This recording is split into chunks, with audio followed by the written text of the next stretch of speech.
Hello and welcome to this week's episode of Nucleus Investment Insights. Today's episode is called The Transparency Warrior versus Vested Interests. Transparency is a core pillar for trust and democracy to function as intended. However, over recent years, transparency has been obscured and trust in our institutions and government seems to be at all-time lows. Often, vested interests with vast power and wealth win out over the common interests of everyday people. Here at Nucleus Wealth, transparency is one of our core values and it governs everything we do. There are a few who are fighting the good fight, and today I'd like to welcome one of those truly courageous individuals. Rex Patrick, aka the Transparency Warrior, is here to join us today. If you don't already know, Rex has worked tirelessly on trying to improve Australia. Through the Freedom of Information process, he has submitted more applications than anybody else. He has championed issues like the transparency of our politicians, the East Coast gas market, and many others. Rex, welcome. Thank you for joining us, and thank you for all you've been fighting for. Thank you, and it's a pleasure to be with you today. Excellent. Absolute pleasure to have you here as well. Today, as always, I'd like to welcome Damien Klassen, Nucleus Wealth's co-founder and chief investment officer. Damo, welcome. Hi, Sam. Thanks, Damo. My name's Sam Kerr. I'm the senior financial advisor at Nucleus Wealth. Just a reminder, the information in this podcast is general advice and does not take into account your personal financial situation. If you do want to discuss your personal financial situation, you can go to our website at nucleuswealth.com/contact and you can book a call with me for a no obligation chat. We are live every Thursday at 12:30 Australian Eastern Time. So jump on the Nucleus Wealth YouTube channel and you can ask any questions that come to mind and we'll do our best to answer them during the show. You can also follow us on your preferred podcast platform as our show is available on all the majors. That's all the formalities. So Damo, I'll hand it over to you to get the ball rolling. Yeah, thanks, Sam. So look, I wanted to get Rex on today because he's, as you said, for a bunch of reasons about transparency that is something we hold very key to our hearts. From an investment perspective, the way I look at this very much is that there's a bunch of companies out there who are very, very good at offering governments an excellent deal until the next election and a terrible deal for the rest of eternity. And those companies, for the last 10, 20 years have been excellent companies to invest in. And the big issue for those guys is when do things turn? When does finally the straw breaks the camel's back and we actually start to see legislation sort of affecting these? We have a number of ways. So what we try to do at Nucleus is invest sort of agnostic to different thoughts about what should and shouldn't be in from an ethical point of view. And then we let our investors go through and choose, whatever it is, human rights, various practices, social. There's about 100 different screens. We've got screens and tilts you can do. And so, but all along the way, I guess we're very interested in the process. And Rex was senator for a long time for South Australia, and we want to sort of dig into some of the key things he spoke about.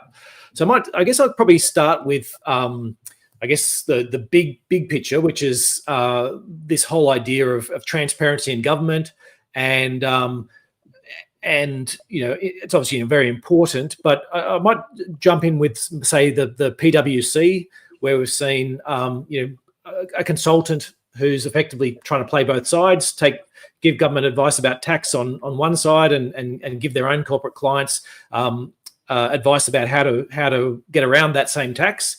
And the issue we have with consultants sort of starting to really run the show, and I guess the idea of frank and fearless advice from the public service is sort of being whittled down by as people who give frank and fearless advice seem to be fired and moved on. So with that as sort of an entry stage, I'll pass across to you, Rex, and we'll jump into a lot of different things, I'm sure, as we go. Yeah, look, thank you very much. I'll just start off with maybe some basic principles. Firstly, things like FOI apply to government agencies. Yep. And sorry, just to clear for people, this is freedom of information requests. Yep, sorry, yes. Freedom of information requests. So we have legislation in Australia that grants people a right for access to information that the government holds is in actual fact legislation directed at transparency of government. Now, that doesn't mean we have full transparency over things like how our missiles in the Air Force perform, or how deep our submarines go, or what operations the police are conducting. There certainly are some exemptions, but the general principle is that the government works for public purpose using public funds, and the public actually has a right to have a say in what's going on and indeed scrutinise the government. So on the flip side, as a private citizen, the default position is not transparency, it's actually privacy. And until such time as you breach some law, generally you are entitled to privacy. Business is somewhere in the middle. I think obviously businesses are conducting their affairs in amongst the public. In my view, there's got to be some disclosures around what it is they're doing and how it is that they're doing things. There will be a need for secrecy, secrecies as they develop products, as they develop strategies, so their competitors can't see. But in terms of ethical conduct, I think similar principles apply.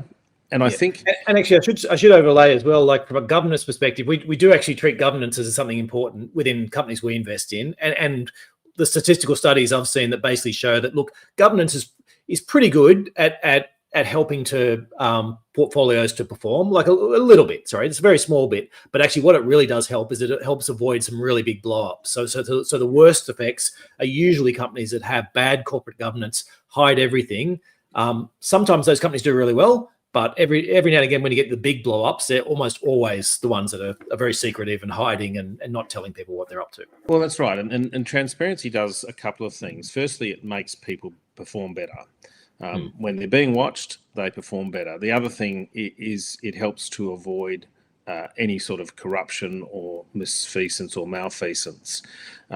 There's a famous saying that there's not a dodge or a trick or a swindle or a cheat that doesn't live by secrecy. They all do. So just going back to the concept on our on one hand, we have government that's transparent. Then we have our citizens that are private. There is a need for transparency in amongst the corporate sector, and that expands whenever a corporation deals with government. One of the things you surrender as a company when you start to engage with government, which means you're in receipt of public funds, is a need for there to be greater transparency around your operations. Companies like PwC, some of the other big consulting firms are notorious for their secrecy. Very little reporting because of the way that they're structured. You don't really get to see what's going on. And look, in this instance, we've had the Australian Tax Practitioners Board note something that's gone on that's really blown up in PwC's face. That is that they were playing both sides of the fence. And I always have difficulty with companies that seek to support government and take government contracts, effectively taking the public coin, whilst on the other hand advising companies, just in the normal sense, how to minimise their tax. Now, there's nothing unlawful about minimising tax, but when you are aggressive about it, that creates a problem, because we want companies to be able to contribute to the very environment that they reside in. Companies can't come in and enjoy the benefits of our security, of our police forces, of our judiciary, of our hospital systems for our workers, of the education system that we provide, and then contribute nothing. That there's a social license problem with that. So companies that pay no tax at all, and I might point out, it's not companies that pay no tax; it's the directors of companies that cause them to avoid tax. So it's not just about, in the case of PwC, it's not just about a conflict of interest working for both sides, but there's a conflict of moral in there as well. And look, I'm hoping that some of this will get sorted out. I note that the finance minister in the last 3 or 4 days has issued a new policy direction for public officials to make sure they incorporate the past performance of companies, and that particularly notes things like breaches of confidentiality into their procurement decisions, which might seem like an obvious thing, but actually hasn't been taking place in the past. So that's, we're already seeing a good measure come out of what is a very bad situation. Again, the sort of conduct that has been described inside PwC is something that could not live were there transparency, were there the proper governance arrangements in place. So, as Damien as you're saying, Damien, governance helps to avoid those sorts of hiccups and problems that then blow out to major problems. And we're basically seeing PwC now in crisis mode with international directors flying in to deal with what is a very sordid problem. Yeah, but I guess I think my overall take is, well, this is one of a number of major consulting groups.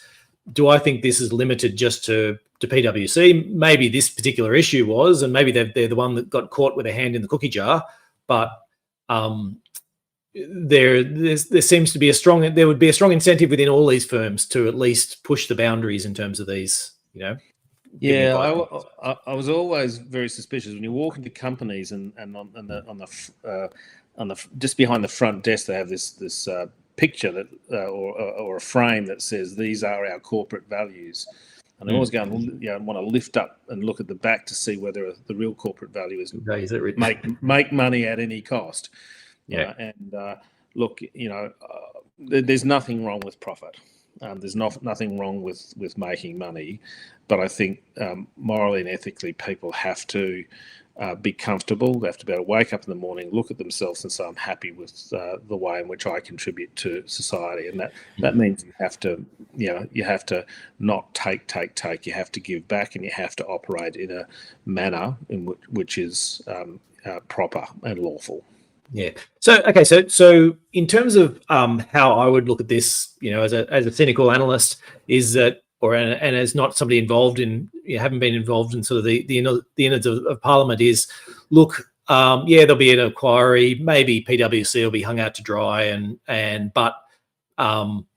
their contracts will get shuffled over to the other couple of consultants for a few years, and then eventually they'll work their way back in, and nothing really will change though in the scheme of things. Am I wrong, or do you think there will actually be, this could be the start of, okay, we actually need to build the public service back up more and not have as many consultants? Oh, look, I think it's a good thing that we grow the public service back up. What we've seen. Sorry, and I'm not asking which do you think, because I'm assuming yes, you're in the second. I'm asking which do you think is more likely to actually happen? No, I understand. And it is always a danger. People often describe government as a big concrete ball rolling down a hill, where if you stand in front of it, you will get squashed. What you've got to do is push on the side of it for a reasonable amount of time with a reasonable amount of force, and it changes direction slightly. And look, this incident may cause that small change. In my view, companies that behave in the manner that that PwC has ought not to be allowed to tender for government programs for a period of time. That's what they do in places like India. I'm not in any way suggesting that India is the Best, exemplar Yep. in terms of lack of things like lack of corruption and so forth. But that's a measure they have in place, and they do apply those sorts of sanctions if companies are found to have misbehaved. There's. So I hope that there is a reasonable change here. I think this has a bit more to run. Senate estimates is on this week. Senator Deb O'Neill has been pursuing this with great force. Senator Pocock, Barbara Pocock from the Greens, and I've actually been talking to them in background about this, and with Senate estimates playing out, particularly the Economics Committee next week, I think we'll see perhaps a little bit more action. And PwC, the leadership there, have to now take a very strong position. That there's a lot at stake for them, I think sometimes you have to be really harsh to deter others. Yeah, but so I guess so. Like, if I was going to typify what I think the base position is, most of the independents, yes, think there should be change. The Liberal Party is probably happy with a slap on the wrist and whatever it is, but keep things going largely as they are, and just do whatever it needs to do to move on to the next issue. And the Labor Party probably doesn't want to rock too many boats and is happy just to sort of sit in the middle and be pushed wherever public opinion takes it. Am I right in that characterization, or would you describe it differently? Oh no, look, I think that's probably close, but you got to recognise that there's a few factors that come into play there. One of them is just the raw politics of how each of the parties tend to think. Then there's the issue of party of government, so they are generally relatively conservative, and then you have people on the crossbench, the Teals and the Independents, and to a certain extent the Greens. And actually it's a really interesting thing, and I say this from experience, having been an independent senator in a Senate where I enjoyed balance of power in many circumstances. Part of our role as independents, or part of the role of independents, is actually to call out the perfect position. You know that it's not achievable, but you call it out, and you do so deliberately because politics is about pressure. You've got government who actually are lawfully governing the country. That's the departments headed by ministers. And then you've got parliamentarians who can force change through the change of law, but they spend a lot of their time forcing change by shining a light on things, by putting things out there that say this is what we ought to do better. And we use the media to do that. We use the platform inside the chambers of either the House or the Senate to do that. That's what politics is actually about, is about pressure, putting pressure on government to change direction, pushing on the side of that big concrete ball. So Sam, do you want to jump to your... We'll be back with the investment insights very shortly.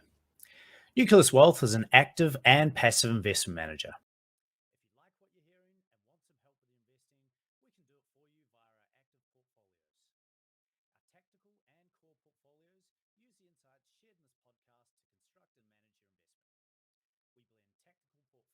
To offer our combinations of international shares, Australian shares, government bonds, and cash.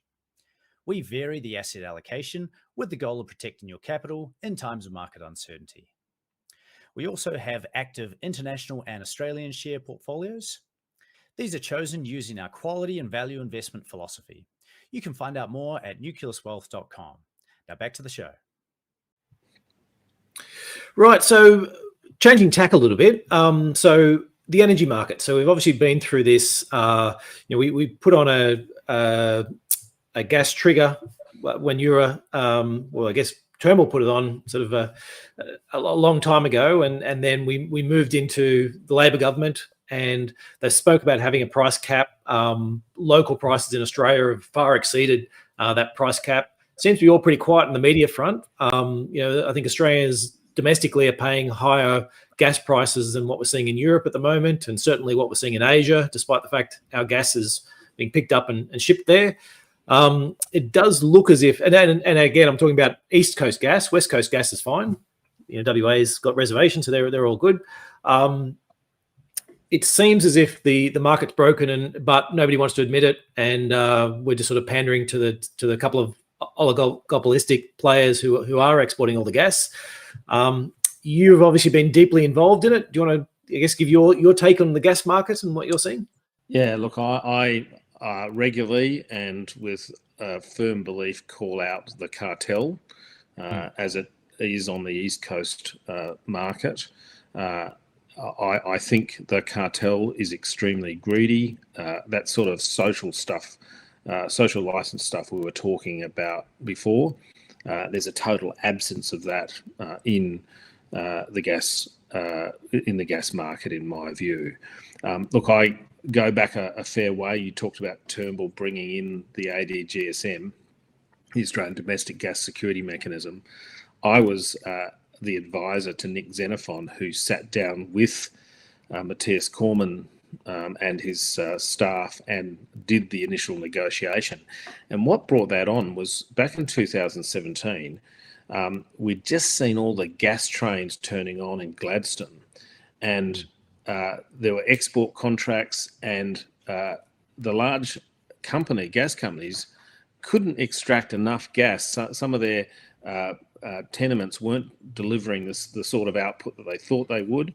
And so what the gas companies did here, which again, huge breach of social license, in order to meet their export contracts, they simply sucked up all of the gas in the Australian market. And it wasn't a case back in 2017 that the price was too high. The problem was we had people coming into Nick Xenophon's office saying, we can't get a gas offer. We can't get a gas offer. And we're the world's largest or second largest exporter of LNG. That's right. And so what happened was, as part of the negotiations where the government reduced the corporate tax for companies earning less than $50 million, as part of the sort of a deal that was done back then, there was the introduction of the ADGSM. And what that did was basically put a trigger in that if AEMO and the ACCC thought that there was going to be a gas shortfall on the East Coast market the following year, then the minister could pull a trigger that effectively stopped the exports. Now, that actually brought about some change in conduct, but unfortunately, and you have to learn as you go along, what happened was the gas companies then ensured that there was always gas in the market, but only just enough so that the price was always high. Then we got to 2019 where we saw a situation where our gas that had been liquefied and transported to Japan was cheaper per gigajoule than what you could get it here in Australia. So again, there was supply. So then in 2019, when the corporate tax cuts were negotiated, I sat down with Matt Canavan, Senator Matt Canavan, who was the minister at the time, and Senator Cormann, and negotiated a further change to the ADGSM that basically said we're now going to include a price element to this, where if there's a difference in the price, then the trigger could also be pulled. And now we've seen in modern under the current government, we've seen a further change where it's not a case of looking every 12 months; they look every 3 months. And that allows the trigger to be pulled on a much more regular basis. But all of that is about altering the conduct of the gas market players, and it irks me. It just frustrates me when I read, and it's typically the AFR, Australian Financial Review, and the Australian, who are writing up stories saying that some of the market intervention on the East Coast market will, in actual fact, end up with a circumstance where there simply won't be enough gas on the East Coast market, when the law, as it stands now, is that if there's a shortage, the trigger can be pulled, and it can now be pulled every 3 months. A decision can be made, and so we will never find ourselves in the situation where our politicians won't pull that trigger to ensure Australians have gas over international players. I can absolutely assure you that no politician would allow a circumstance for the exports to continue while we had no gas here. That just will not happen, and the law permits the government now to intervene in that manner. So every time you see that in the Fin Review or you see it in the Australian, please ignore it. It's actually I've never said this before, but it's fake news. Okay. So, look, the question is, though, for me is like our if we look sort of our rates, that the wholesale gas rates and sort of the wholesale electricity prices and what we're seeing in terms of gas prices, it looks as if there's a lot of firm talk last year, and they sort of brought the prices back to this $12 cap. And then once the news cycle moved on, they've just let it run again, and we're back to paying prices that are higher than what you can see offshore. And I don't know whether it's being said to be ignored by the mainstream media, and I don't know if it's if everyone's sort of happy with that situation, or if there's genuinely going to be action on it. Yeah, look, I think it's a case of you've got to keep your eye on the ball, and again, this is where politicians end up having to put pressure on government to act further. We've got to sort out our energy market. I want a country where we don't just export rocks, we don't just export lithium, and we don't just export iron ore, where we export lithium batteries, where we export steel, where we don't export our research, we export our products. And you can't do that in an environment where you're paying an enormous amount of money for electricity. And it is electricity, what is gas, that sets the electricity price. You can look at the graphs of how the gas price changes and the electricity price follows. Even with all the renewables here in South Australia, we see the same thing happening, because what happens is when the wind sort of stops and the sun goes down, with a lack of base load, the gas turbines have to turn on, and they charge appropriately when they're when they've been sitting idle all day. They need to recover their capital costs and their operating costs, so that they turn on, and it's expensive, and that's where gas is setting the price for the electricity market. We have to fix this. You mentioned WA; they have the solution in place. And one of the things I negotiated in 2019 was that the government would consider. I wanted a retrospective, but they would only agree to a prospective gas reservation policy, so a policy for new gas production, whereby a percentage of the production has to go into the East Coast market. There was a consultation was carried out in I think it was 2019. Then COVID hit, and basically the ability to progress that became less of a priority. And it's interesting, I've recently requested the results of that consultation. In fact, the options paper that went to the Morrison government, to Angus Taylor, and indeed the ministerial brief that went to Angus Taylor. And now the Albanese government has opposed me getting access to that under freedom of information laws. That matter's now in the AAT. And I said to the lawyers that are now representing the government that the exemption that has been applied to prevent me getting access to this information, and I only want this information so that people are informed when they have discussions about solutions. The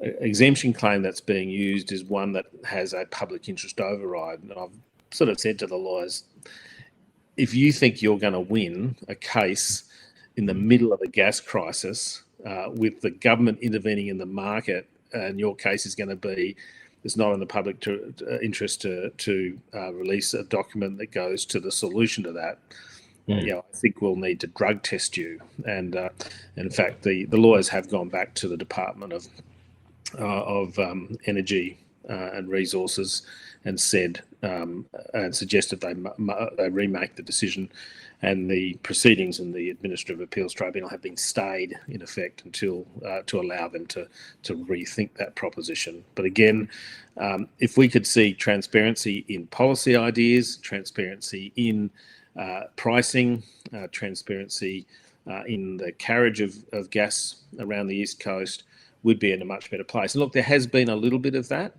I don't know if people have clicked onto the idea. There is a continuous ACCC inquiry into the gas market. Most people might wonder why there's a continuous inquiry. I'll give you the tip. Only when there's an inquiry running can the ACCC exercise its extensive powers to just demand access to contracts. And that's the reason why that inquiry is running, so that the ACCC can keep an eye on everything that's going on. And there's a report, I think, pops out every half year into the gas market. But that's the inquiry is running, is to allow the powers to be exercised to keep an eye on things. Transparency helps in those circumstances. Yeah, the issue I keep going back to, though, is we've got higher gas prices than what people do offshore. We're the biggest exporter of LNG in the world, or close to one of the top 2 or 3, depending upon which day you want to pick it from. And we've still got the highest gas prices, and you can pick places in Europe that have lower gas prices, and they're the ones with an energy crisis. And you can pick places in Asia. And I guess what I'm coming back to is this doesn't seem to be as much as it seems to be an exercise in can kicking, and I'm not accusing you of that. I think you are genuinely out there trying to do something about it. But it seems as if whichever party is in power is happy to do a little bit of stuff and make some noises, and then the prices come back down for a little bit, and then everyone shuts up, and the prices just shoot back up again. Yeah, and you're seeing the same thing with PRRT. We know the petroleum resource tax does not work. We are not getting returns. We, as Australians who are the owners of the gas that is being extracted and sent offshore, are not getting a proper royalty in relation to that. And we look at places like Qatar, who export a similar amount of gas, and they're paying a lot less for their gas, and they are also enjoying huge royalty benefits, which then feed back into society, feed back to all those sorts of things I was talking about before, that companies enjoy, and making sure that health systems are working properly, and people are being educated properly, and so forth. Again, it comes down to there always has to be pressure. And look, part of what I'm doing with this particular FOI that I've requested I've got in play is to be able to get this document out. That'll create a news story. That'll create some interest. It'll put some facts into the public domain, and that's a good thing. I mean, one of the governments, I can tell you, I used to help out a government senator, a Liberal senator, and I used to do that purely on the grounds that he was the shadow defence minister, Senator David Johnston. I helped him all through sort of 2011 to 2013 on submarines, because I'm a former submariner. I pressed him and helped him with a whole range of different questions on that. And I used to watch at estimates. We'd put all these questions on notice, and all these answers would come back, and we'd pull our hair and say, they're not answering the question. They're not answering the question. In 2013, when he became the defence minister, he did invite me to become the naval advisor, and I declined. But I did go into his office one day, and his chief of staff called me up and said, Rex, have a look at these answers that we're going to provide to the opposition now. And I sort of had a look, and he said, then he had his pen there. He's going, right, I'm going to cross that out. I'm not going to tell them that. I'm not going to tell them that. I'm not going to tell them that. So, the perspective seems to change when you are in opposition, and then again in government. I say, that transparency is a word that is only shouted from opposition benches. Governments would just prefer that these annoying citizens would just let them get on and do their job without any input, without any oversight.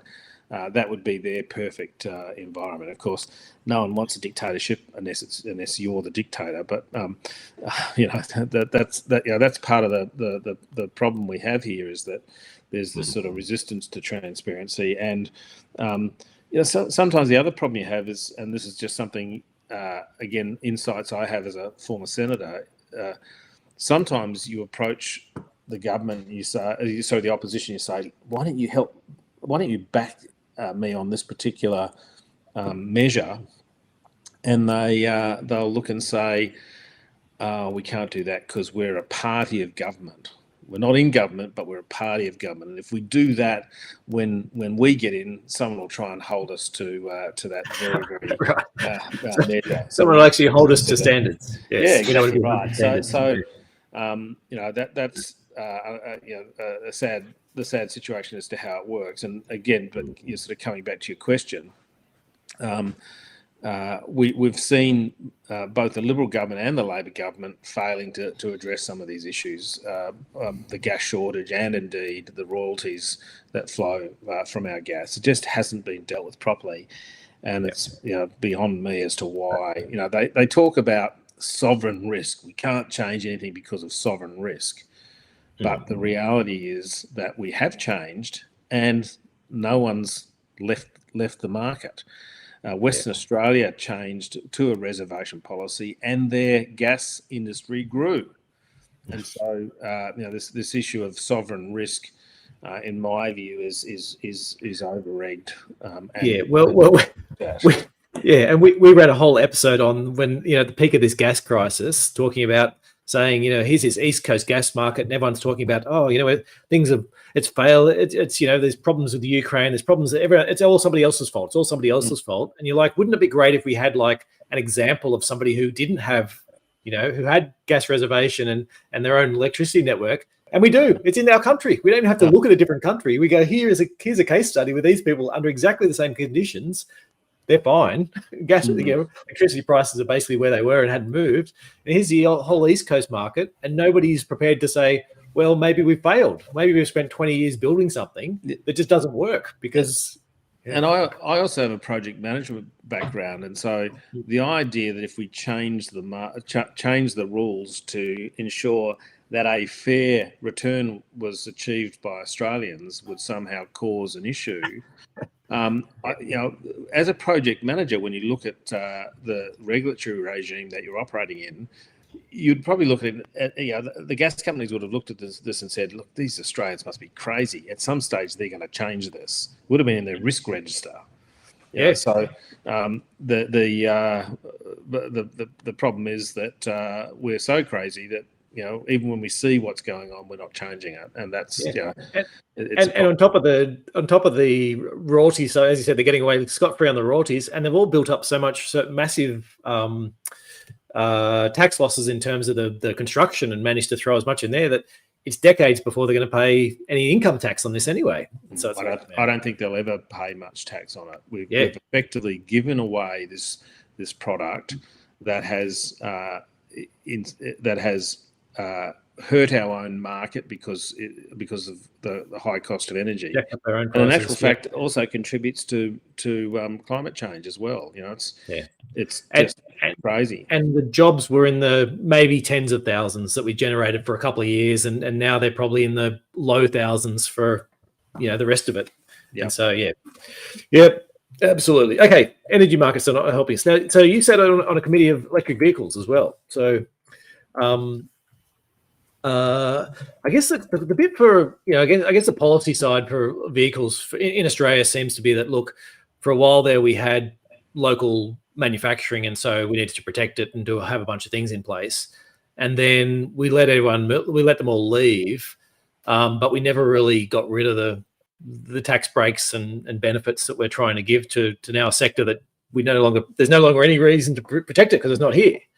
And then we sort of move into electric vehicles, and I guess it's probably a dual-sided one. Let's talk about that whole thing. Is there any support in government for actually throwing open and trying to,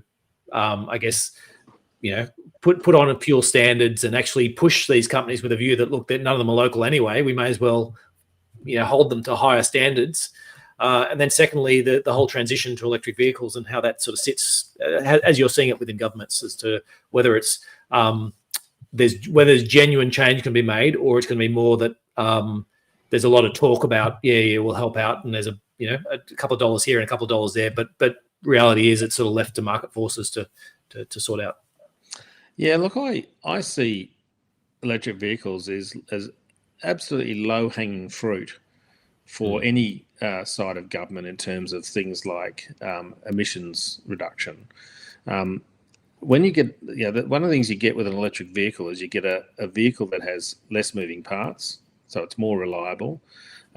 Its operating cost is lower as a function of across its lifetime, so it has a productivity benefit. We in Australia have 22 days of diesel fuel reserve, 26 days of petrol reserve. And a strategic reserve, which is pretty much on the opposite side of the planet, in the middle of landlocked in the middle of the US. In fact, the update to that is that, because I just recently did an FOI on a question time brief, is that was sold. So right. The government bought 91 million Australian dollars worth of diesel, petroleum. And actually, on a call from the International Energy Agency, because of the crisis in the Ukraine, ended up selling it for, I think it was $186 million US. So we actually made a profit on that, but we don't have that reserve anymore. So we generally. And as a sub, so you're part of the armed forces before, weren't you? So, yes, so I'm just, I don't know tactically how strategic you consider a fuel resource that's in the middle, on the other side of the planet, but in the middle of the US, you need to sort of get it out of the middle of the US, then onto a ship, and then across to Australia. It doesn't seem that strategic in terms of a military side. One of the things I'm writing at the moment is an article that just goes to the real problem we do have on fuel security. But I did want to answer your question on electric vehicles first. I just indicate that it's part of a solution to emissions, but also helps to reduce our dependency on these oils, liquid fuels that we are so heavily reliant on. 90% of our liquid fuel comes from overseas now. We used to have 8 refineries. We're now down to 2, and we don't have much. We don't have much storage. And even the government's solution, it was the Liberal government has injected some funds here, will only get us to 32 days of fuel. Electric vehicles, low hanging fruit. Look, they're fantastic cars.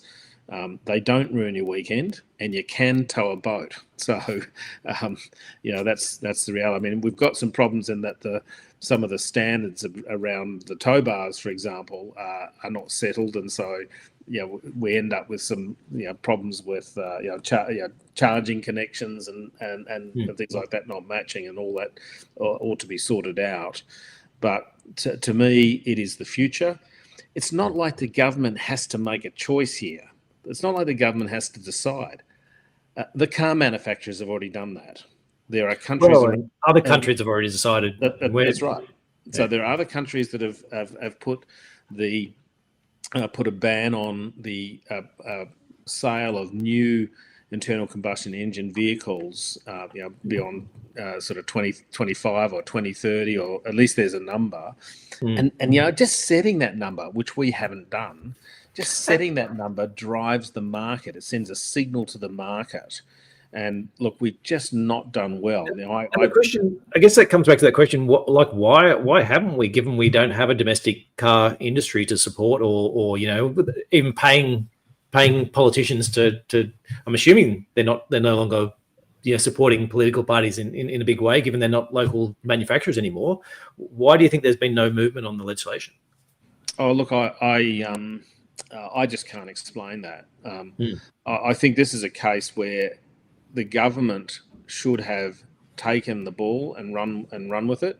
Again, just by setting a date by which ICE vehicles leave the market sends a strong signal to the market.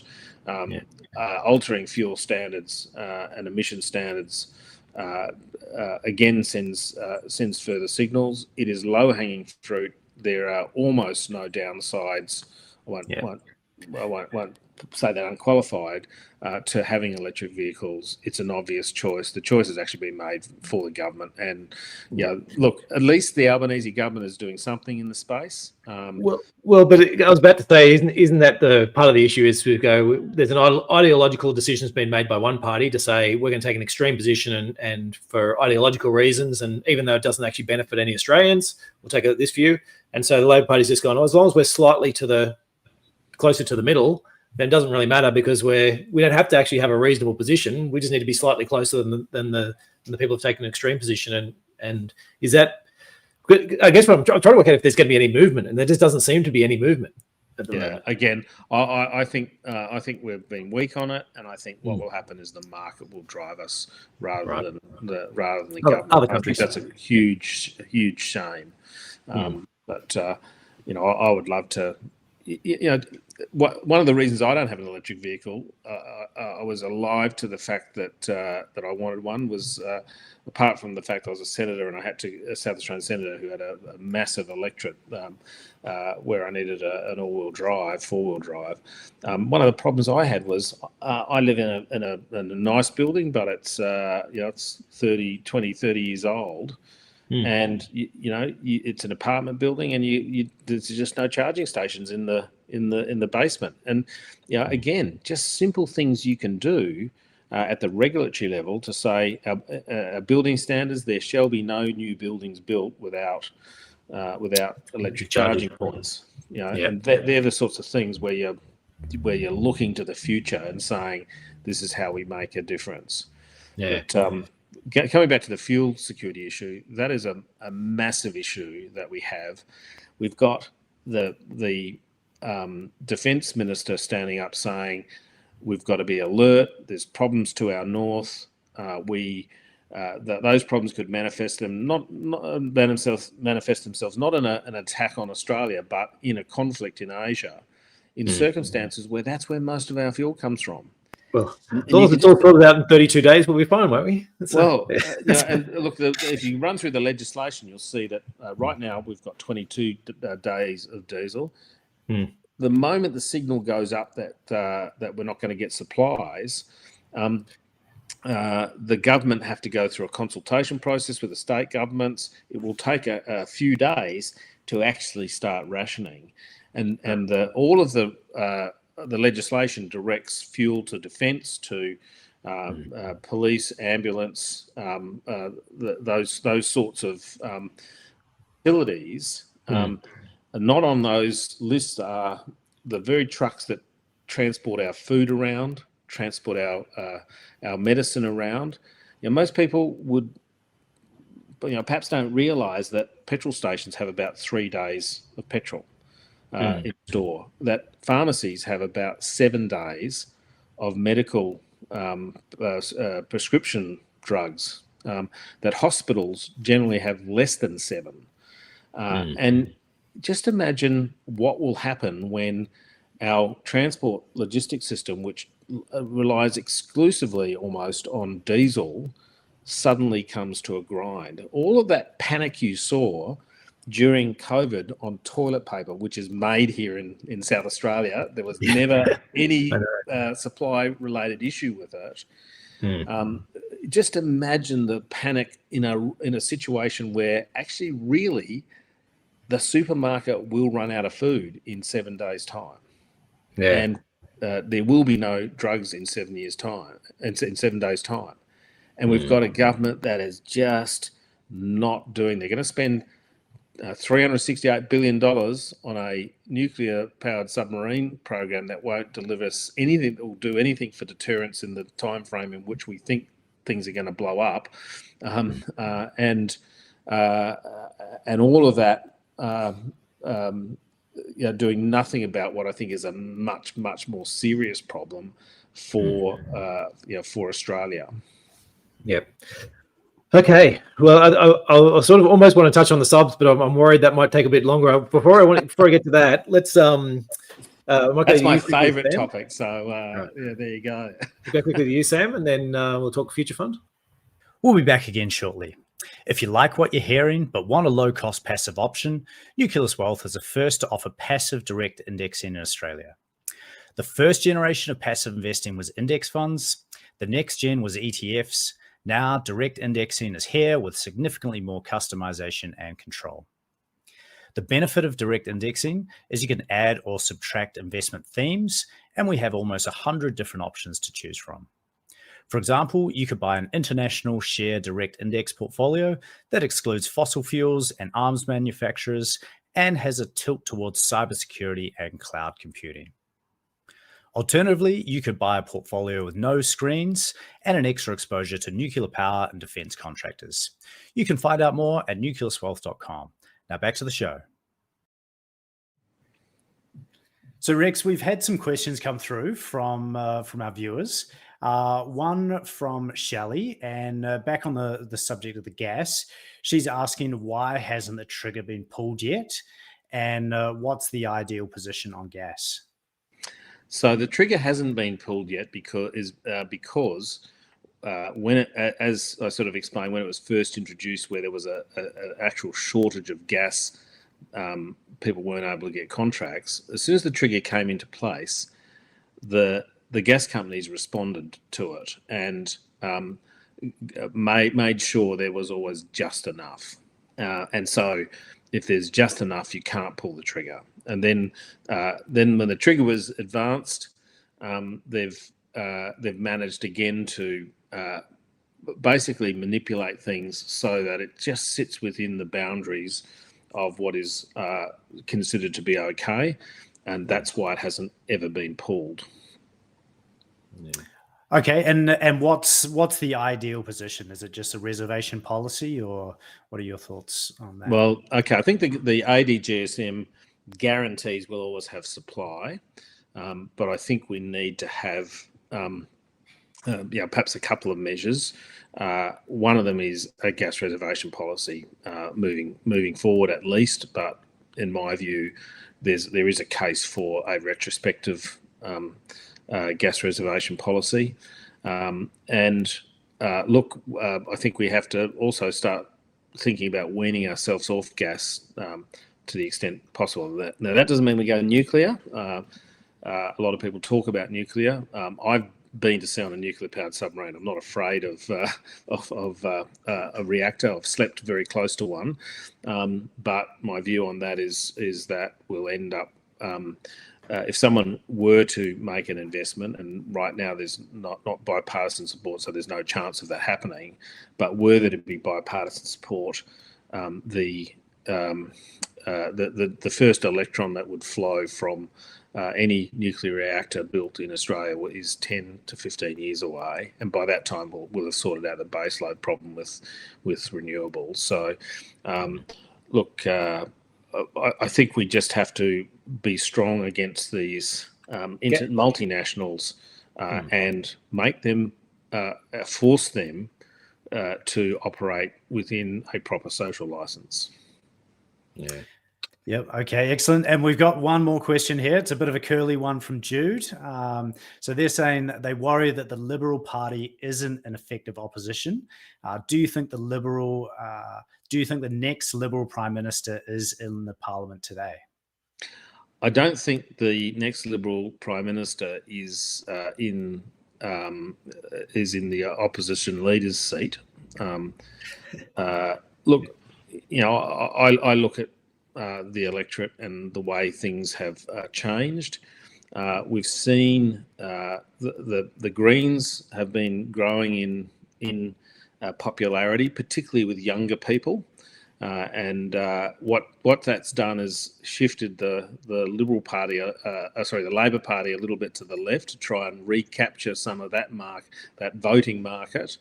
But we've seen the Liberal Party move further to the right, which has opened the gap for the Teals. And I think I've been watching the Liberal Party, and they're suggesting, some within the Liberal Party are suggesting they need to go further right, and that is just going to alienate further moderates that are in the centre that would normally vote for the Liberal Party. They may not vote for the Labor Party, so that's all pretty good news for the Teals. Whereas if the Liberal Party were to shift back towards the centre, they would recapture a whole bunch of votes and probably not lose the right-wing extremists along the way. So Peter Dutton has not driven things in that direction. You might recall how Malcolm Turnbull was overthrown. We had the NEG, the National Energy Guarantee, where we were trying to balance out relatively inexpensive electricity that was clean and reliable. The NEG was the solution to that. And it's the thing that caused the party room disruption where Peter Dutton tried to take the leadership. He was unsuccessful, and Scott Morrison won out. Now, again, we're seeing opportunities for the Liberal Party to recognise the need to deal with climate change, to recognise that the electorate is, wants some action in that space, and yet again, Peter Dutton is doing nothing. He drives along looking in the rear vision mirror. He's got no leadership in terms of setting the direction of the country and responding to the things that are going on around us, because he's got a right-wing party base that he has to, that his leadership is dependent on. I think the Liberals are in a bit of trouble. Okay, let's jump back to investment, because I don't want to let you escape without having a go at some of our competitors. So I guess one of our pitches is, you should be able to see every stock you've got in your portfolio. If you've got a superannuation fund, you want to know every single stock. If you want to knock out stocks that don't match human rights or diversity or carbon or whatever it is, you can knock them out.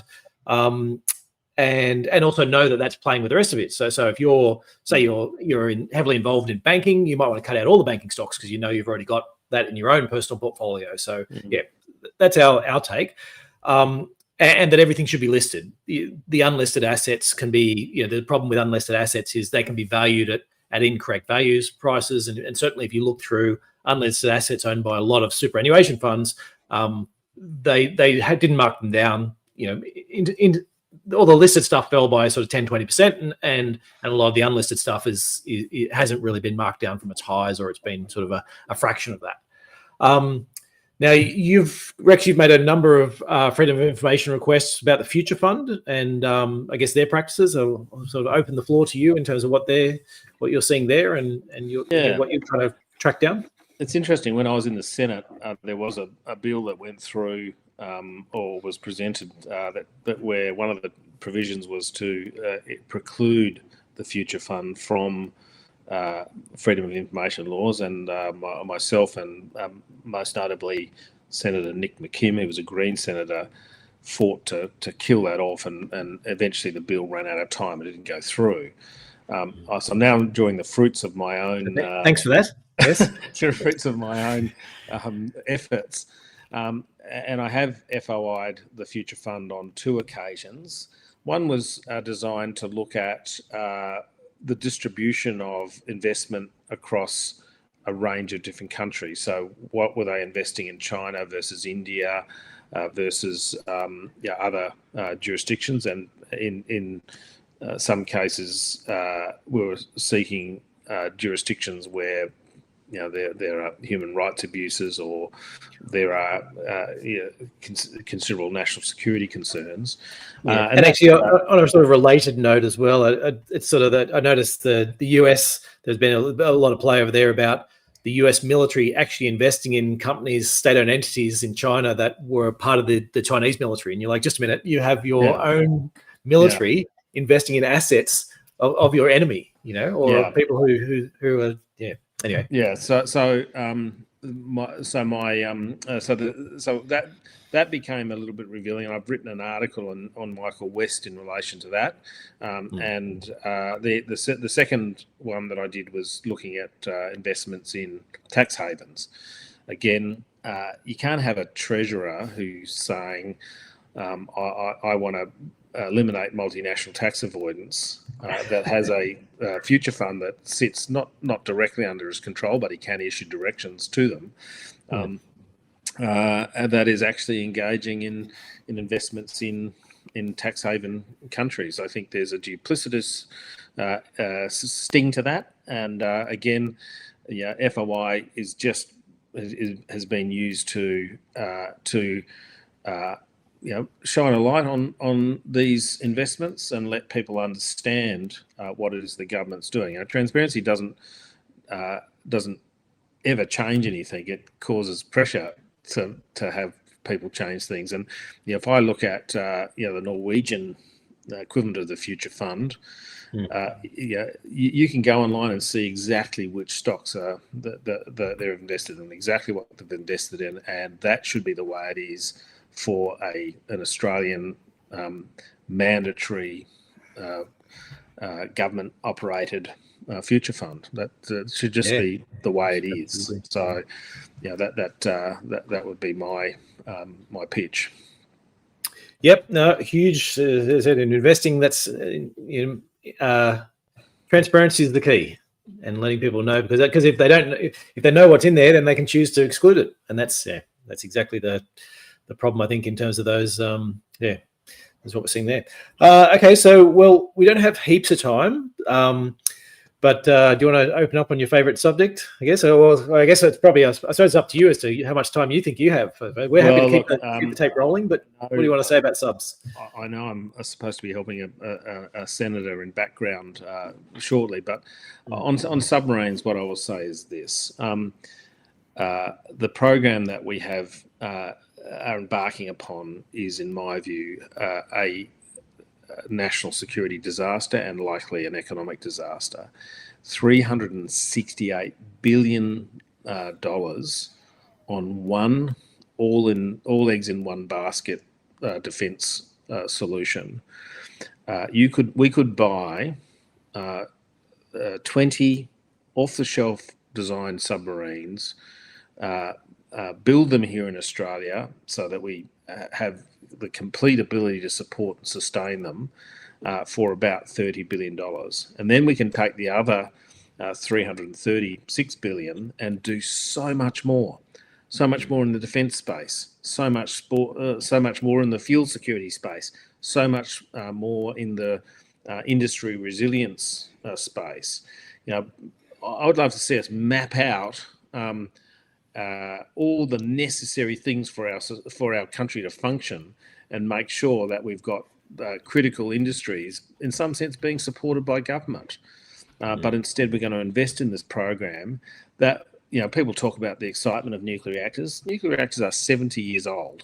By the time we get them, the technology will be 100 years old. And the interesting thing is that's the in some sense the novel bit for Australia. We'll be getting these reactors that the US Department of Defence will not let us use anywhere else. It will be a sunk cost to defence. There will be no benefits that flow on to industry and to the Australian economy generally. It is just all going to be cost. And it delivers us a submarine in first one in 2033 in circumstances where people are much more worried about a China-Taiwan conflict erupting before then.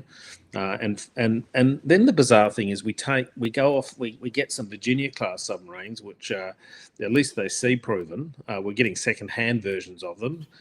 We've done that with the US Navy before and run into trouble in relation to two ships, Kanimbla and Menorah, back in the around about 2010. But then we're going to jump off the pathway where we've got a submarine that we know that the US Navy operates, at least they know a lot about it. We're going to jump onto a new design of submarine out of the UK. The UK's submarine industry is a basket case.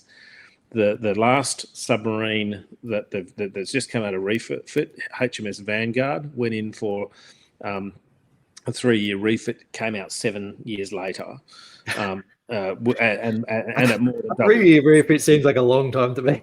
Yeah, and then all of their design programs have been late and over budget. Most people will not know this, but the first ever nuclear submarine in the British Navy was in fact HMS Vanguard, which was a nuclear powered, the first ever nuclear powered submarine, entered into service 43 years ago, spent 17 years in service, and still has not been dismantled. None of their 22 retired nuclear submarines have been dismantled. Some of them have had the reactor taken out of them, but most of them sit there still in a sort of grave dockyard, not having been dealt with. And this is the country that we're going to partner with. I mean, Paul Keating got this exactly right. We're looking backwards in thinking that we want to have this Anglo arrangement. The UK is in decline. Brexit has been a disaster for it, and yet that's who we're hooking our cart to. It just seems, the whole thing seems bizarre. And this is a submarine program that will be delivered by a department that has managed to spend $4 billion of taxpayers' money on not getting an attack class submarine, has taken our Hunter class future frigate program from $30 billion to $46 billion, has built landing craft to go inside landing ships that don't fit. When they replaced the ones that didn't fit, they were too heavy to put tanks on and float. So don't fit, don't float. A battle management system for the army that never made it into service. Sea Sprite helicopters that never made it into service. It's just a project management minefield inside the Department of Defence, and that's who we're going to hand this project to. It just, I just don't think it's the right pathway. I'm a submariner. I think submarines are really important, but I think there's a much other way for us to do this. And sadly, we've jumped onto a path. Albanese committed to this submarine in 24 hours on the 16th of September 2021. Scott Morrison came out with his big announcement. What it was his biggest media stunt. Managed to rope in the US president and the prime minister of the UK. 24 hours earlier, Albanese had been briefed on it, and because he was running a small target campaign, he just said, "I'm going to go along with this." He didn't want to have any differentiation. So we're going down this pathway because of politics, not because of common sense. Yeah. Yes. Excellent. What a note to finish the show on. But actually, I guess the question, one of the questions that sort of, I guess, leads into you a little bit telling us more about what you're doing and how you're doing it is, so, we obviously appreciate you doing these future freedom of information requests and trying to get transparency out there. What's in it for you? How do you make a buck out of this, or how do you? Okay, so I really enjoy doing this. There's a few streams that I have as a transparency warrior. It's all declared on my website. So perhaps the baseline salary that I draw from my own company is actually a result of a benefactor. It's Optical Superstore. The owner of that who doesn't interfere with my activities, just wants better governance, and so he's effectively paying for me and a PhD, a very, very smart guy, who's got a huge amount of political experience to help some of the teals and independents, and I do that by FOIing in areas that are of interest to them, and then just doing general FOIs where we think this is going to be an interesting area to do an FOI. That sort of covers off at least a base salary for me and my colleague. I also train now Greens and Liberal senators in FOI. Again, I haven't had an inquiry from any Labor senators or members. But once they're in opposition, you might. Yeah, exactly. Right. So, and look, I also help people generally. If someone contacts me and says, "Look, I've got an interest," and I'm also helping companies out as well, who may want to make inquiries about what's going on inside government, and they don't really want to be seen to be making those inquiries because government can be a little bit vindictive, or officials can. So if some official wants to hate me, they're going to have to get to the back of a very, very long line. So, so I'll do that on behalf of a company, and I also write for Michael West media from time to time when I've got an opportunity. Excellent. So, so people can jump on Michael West to see more of your stuff, and if they want to help you out, can they help out the Transparency Warrior? I haven't really because the Patreon page or something involved. Look, at some stage, if Mr. Melrose decides he does want to continue down that pathway, I might reach out for help. Excellent. Well, thank you very much for coming on. Yep, no problems. Thank you. Thanks to your viewers. Thank you, Rex. We've just got one quick last question, if you've got a moment. It's around the Freedom of Information requests. And I understand there's a lot of delays and rejections. And on your website, you say delay is the enemy of freedom of information. And I'd add to that, and transparency. So is anything being done to fix these delays, or is it getting worse? And if so, is it by design? Look, again, lots of pressure coming from the Parliament. Unfortunately, the FOI part of the Office of the Australian Information Commissioner did not receive extra funding. Governments are not necessarily interested in funding transparency measures. Again, they just wish those citizens would go away. They're a bit annoying. Look, the one big thing that I'm doing, and it's interesting and very timely, I've actually taken the Information Commissioner to court over her unreasonable delays in responding to me. It's a matter in which the government has spent $780,000 in legal fees to try and argue that 3 years delay in an FOI review is a reasonable time frame. Just something that someone on the Swanston Street tram would just say that's just crazy.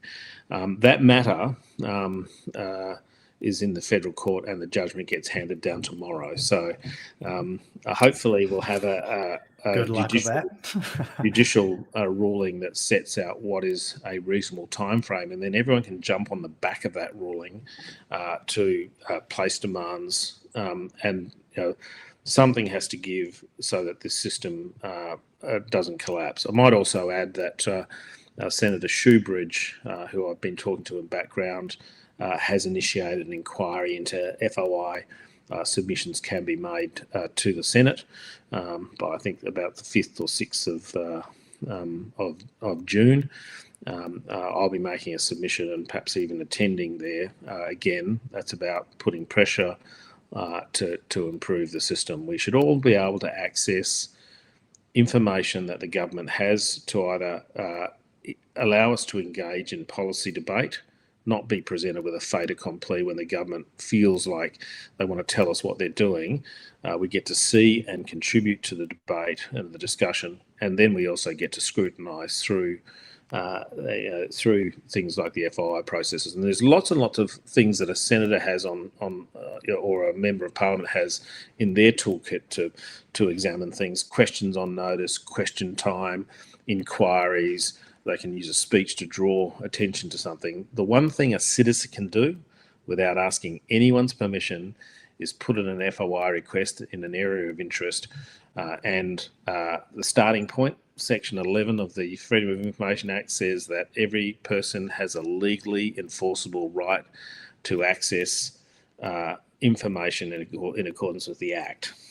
So everyone can be their own little MP and put in requests to look at various different aspects of how the government is operating. It can be a minefield.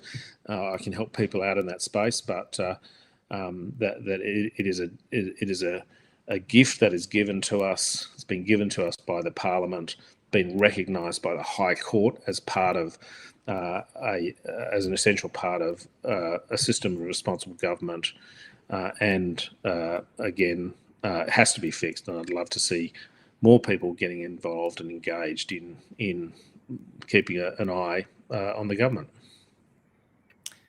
Amazing. Thank you so much, Rex. Thank you for your time. Thanks for all the work you do.